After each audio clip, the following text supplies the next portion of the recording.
আসসালামু আলাইকুম, welcome back to my channel একাই 100। কেমন আছেন সবাই? প্রচণ্ড গরমে তো সবার অবস্থাই খারাপ হয়ে যাওয়ার কথা।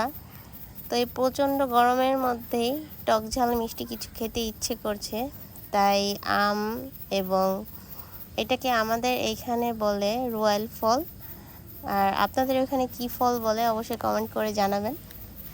আর তেঁতুল এবং সস পাতা নিয়েছি,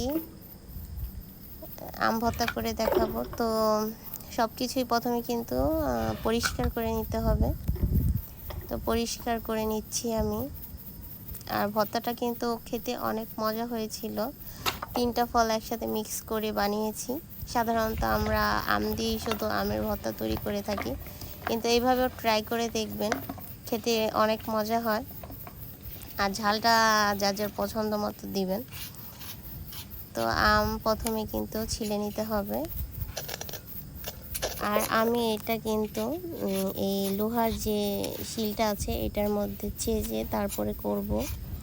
আপনারা চাইলে ছোট ছোট করে কেটেও নিতে পারেন, বাট আমার মনে হয়েছে 3টা ফল একসাথে আমি এই লোহার ছেঁচে নিয়েছি, এটা অন্যরকম একটা টেস্ট আসবে। আসলে আম যে কোনো ভর্তায় কিন্তু কাটার উপর ডিপেন্ড করে এটা টেস্টটা অনেকটাই। তো আমি এইভাবে করে নিব, সব কিছু একসাথে নিয়ে লবণ দিয়ে ভালো করে কিন্তু একটু থেতলে নিব, অতিরিক্ত থেতলানো যাবে না। আমি যে পরিমাণ আমার পছন্দ আমি ওই পরিমাণে কিন্তু থেতলে নিচ্ছি।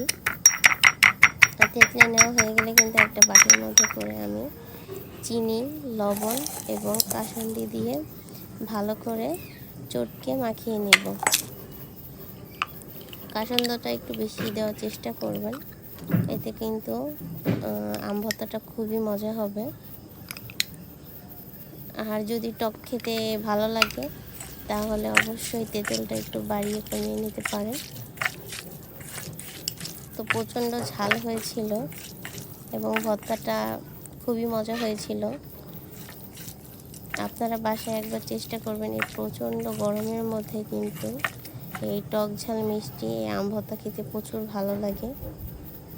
তো ভালো লাগলে প্লিজ লাইক দিবেন একটা, আমার চ্যানেলটাকে সাবস্ক্রাইব করে দিবেন। আর অবশ্যই এই আম ভর্তাটা কিন্তু ট্রাই করে দেখবেন একবার হলেও।